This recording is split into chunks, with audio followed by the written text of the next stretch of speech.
Salve, salve, CACDista! Começa agora mais um resumo de notícias IDEG. E nesta edição a gente conta os principais fatos que viraram notícia entre os dias 1º e 6 de abril. Aqui vai um teaser. A fronteira da Rússia com países membros da OTAN dobrou nesta semana com a formalização da adesão da Finlândia à aliança militar. Também contamos o que foi discutido no encontro entre o embaixador Celso Amorim e o presidente russo Vladimir Putin em Moscou. Notícias sobre os Estados Unidos. Donald Trump é o primeiro ex-presidente norte-americano indiciado em um processo criminal. E a presidente de Taiwan é recebida por uma autoridade dos Estados Unidos na Califórnia em mais um capítulo de tensões elevadas com a China. Também falamos de economia internacional. A OPEP+ anunciou um corte na produção de petróleo e os preços já aumentaram. Sobre Oriente Médio, um confronto entre forças israelenses e palestinos dentro da mesquita de Jerusalém, a mesquita Al-Aqsa, acende um alerta. E os chanceleres de Brasil e Angola se reúnem em Brasília para relançar a parceria estratégica entre os dois países. Tudo isso em detalhes você acompanha agora no nosso podcast. Na terça-feira, dia 4, a Finlândia finalizou seu processo de adesão à OTAN, se tornando então o 31º membro dessa aliança militar liderada pelos Estados Unidos e que está no centro dos embates entre o Ocidente e a Rússia. O secretário-geral da OTAN, Jens Stoltenberg, classificou o dia como histórico. Ele afirmou que o presidente russo Vladimir Putin foi à guerra contra a Ucrânia com o objetivo declarado de ter menos membros na OTAN, mas que agora está ganhando o oposto. A adesão da Finlândia significa o fim de décadas de não alinhamento do país. Mas tanto Finlândia quanto Suécia se candidataram a membros da OTAN em maio do ano passado, depois da invasão russa à Ucrânia por temor do expansionismo russo em seus territórios. A formalização demorou mais do que o esperado porque a Turquia, um membro da OTAN, se recusava a aprovar a entrada dos dois países, alegando que eles abrigavam e apoiavam grupos considerados terroristas por Ankara. Lembrando que para que um país se torne membro da OTAN, todos os demais precisam aceitar. No início de março deste ano, o presidente turco Recep Tayyip Erdogan disse que a Finlândia cumpriu os requisitos solicitados pela Turquia, tomou medidas concretas para liberar exportações de defesa e reprimir grupos vistos pela Turquia como terroristas. Todos os outros países da OTAN já tinham ratificado a medida, menos Turquia e Hungria, que apoiava o pleito turco. Depois do sinal verde de Ankara, os dois países ratificaram a adesão da Finlândia na semana passada. O mesmo ainda não aconteceu com a Suécia, que pediu pela filiação junto à Finlândia no ano passado, como dissemos. O processo continua retido pela Turquia e pela Hungria, que alegam que a Suécia continua abrigando grupos considerados terroristas por esses governos. Com a adesão da Finlândia, a fronteira entre a Rússia e Estados membros da OTAN mais que duplica de tamanho. Até semana passada, a Rússia tinha 1.215 quilômetros de fronteira com 5 países da Aliança Militar, ou 6% do seu total de contato com o mundo por terra. Agora, isso mais que dobra com um adicional de mais 1.340 quilômetros da fronteira russo-finlandesa. E por falar em guerra na Ucrânia, o embaixador Celso Amorim, que atualmente exerce o cargo de chefe da assessoria especial do presidente Lula, esteve em Moscou, na Rússia, onde se encontrou com o presidente Vladimir Putin. A reunião entre os dois ocorreu na quinta passada, mas só veio a público nesta semana. A viagem, segundo Amorim, foi uma iniciativa de Lula para avaliar a possibilidade de sucesso da proposta do Brasil de criar um grupo de países a favor da paz entre Rússia e Ucrânia. Ao jornal O Globo, o embaixador disse que os russos estão convencidos de que é difícil chegar a uma situação de negociação, mas que apreciaram as ações do Brasil. Celso Amorim disse que chegará um momento em que os custos da guerra serão altos demais para os dois lados e que ele vê a possibilidade de um cessar-fogo nos próximos meses, mas não quis dar prazos. Ele também afirmou que o Brasil seguirá com sua proposta de criar um grupo a favor da paz e que essa proposta vai ser um dos temas discutidos na visita de Lula à China, marcada agora para acontecer no dia 11 de abril. Falamos agora de Estados Unidos. O ex-presidente norte-americano Donald Trump se declarou inocente depois de ser acusado pela Corte de Nova York de 34 crimes, incluindo falsificação de registros comerciais para ocultar o delito. Ele é, então, o primeiro ex-presidente dos Estados Unidos a se tornar réu por uma acusação criminal. Sua declaração aconteceu no Tribunal de Manhattan, em Nova York, poucos minutos após a abertura oficial da acusação, na terça-feira, dia 4 de abril. Formalmente, Trump foi detido após se entregar, mas não chegou a ser algemado.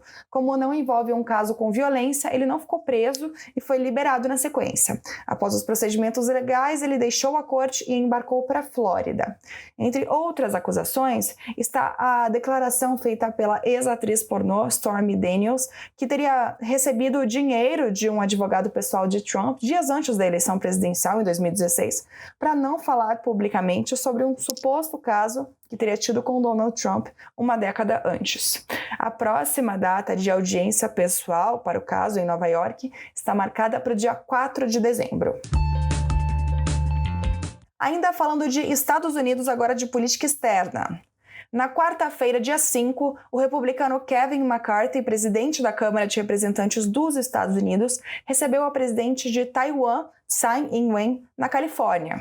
Em novo capítulo com o potencial de aumentar as tensões com a China, McCarthy se tornou o político dos Estados Unidos mais importante a se encontrar com um líder de Taiwan em solo americano desde 1979, quando os Estados Unidos restabeleceram relações diplomáticas com Pequim. O regime chinês descreveu o encontro como provocação e prometeu uma resposta resoluta, enquanto o congressista republicano minimizou ameaças ao dizer que Tsai Ing-wen está de passagem em uma viagem formal e privada. Os líderes não anunciaram acordos políticos ou econômicos no encontro. Para a presidente taiwanesa, o objetivo do encontro foi transmitir a mensagem de que Taipei tem respaldo internacional. Como a maior parte da comunidade internacional, os Estados Unidos não mantêm laços formais com Taiwan. Pequim, sob o princípio de uma só China, não aceita que nenhum país tenha relações diplomáticas com a China, a República Democrática da China, e com Taiwan ao mesmo tempo. Falamos agora de economia mundial. A Organização dos Países Exportadores de Petróleo e seus aliados, a OPEP+, decidiu reduzir a produção de petróleo para forçar um aumento no preço no mercado internacional. E conseguiu. Na segunda, já no dia 3, o dia seguinte ao anúncio, o preço do barril do petróleo WTI, negociado em Nova York, teve a maior alta em um ano. E o contrato futuro do petróleo do tipo Brent, que é referência mundial, também teve alta de 6%. Os 9 países da OPEP e os aliados, como a Rússia, anunciaram no domingo que vão cortar conjuntamente mais de 1 milhão de barris de petróleo de maio até o fim do ano. O grupo, que produz metade do petróleo do mundo, só se reuniria em julho para decidir sobre a produção, mas antecipou a decisão.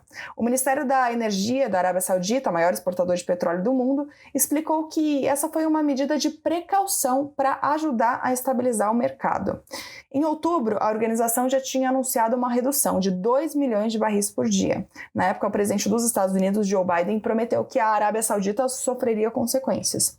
Com os preços do petróleo subindo, a inflação pode permanecer alta por mais tempo no mundo todo, aumentando a pressão sobre os bancos centrais, que, segundo analistas, precisarão estender ou fortalecer seus ciclos de alta nas taxas de juros. Agora um pouco de Oriente Médio. Em um intervalo de apenas 24 horas, forças de Israel invadiram 2 vezes a mesquita de Al-Aqsa, em Jerusalém, e prenderam centenas de palestinos muçulmanos. O primeiro confronto, que foi o maior, ocorreu na madrugada de quarta-feira, dia 5. Segundo o governo de Israel, jovens palestinos entraram com fogos de artifício, pedaços de pau e pedras na mesquita, o que motivou a ação da polícia. Ao menos 350 pessoas foram presas nesse primeiro confronto. 37 palestinos e 2 policiais ficaram feridos. Em resposta, o movimento Hamas disparou foguetes da faixa de Gaza em direção ao território de Israel. Na sequência, a Força Aérea Israelense realizou ataques pontuais contra o enclave palestino e ainda as forças de Israel fizeram uma segunda operação na mesquita na quinta-feira.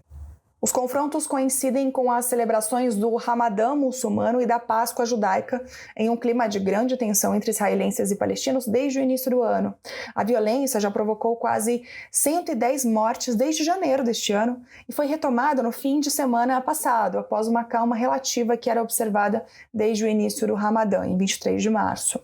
Ataques israelenses ao complexo da mesquita em maio de 2021, vale lembrar, levaram a uma guerra de 11 dias entre Israel e o Hamas. Mas as tensões desta semana não parecem ir na mesma direção de um confronto. Os disparos de foguete e ataques aéreos foram contidos em algumas trocas e os líderes dos dois lados deram indicações de que não estavam buscando uma escalada militar. A Jordânia, que administra os locais sagrados muçulmanos de Jerusalém, condenou o ataque à mesquita e pediu às forças israelenses que se retirem imediatamente. A Arábia Saudita afirmou que rejeita categoricamente as ações que violem os princípios e normas internacionais de respeito aos locais sagrados. Por fim, falamos de relações Brasil e Angola.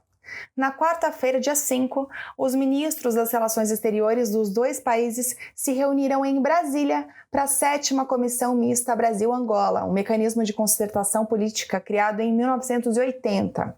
A comissão reuniu as conclusões dos grupos de trabalho em temas como educação, agricultura, economia, transporte, saúde pública e segurança. Foram assinados 9 atos, entre eles um acordo para evitar a dupla tributação dos lucros dos transportes aéreos e marítimos internacionais. A Comissão Mista Brasil-Angola também assinou memorandos de entendimento entre os Ministérios da Saúde dos dois países e entre as agências de aviação civil do Brasil e da Angola. Os ministros também analisaram temas relacionados à CPLP, a Comunidade dos Países de Língua Portuguesa, e discutiram parcerias com a comunidade lusófona. Segundo o Itamaraty, a visita marcou também o relançamento da parceria estratégica entre os dois países, mantida desde 2010. E a gente termina o nosso podcast por aqui. Uma ótima semana, bons estudos e até sexta-feira que vem.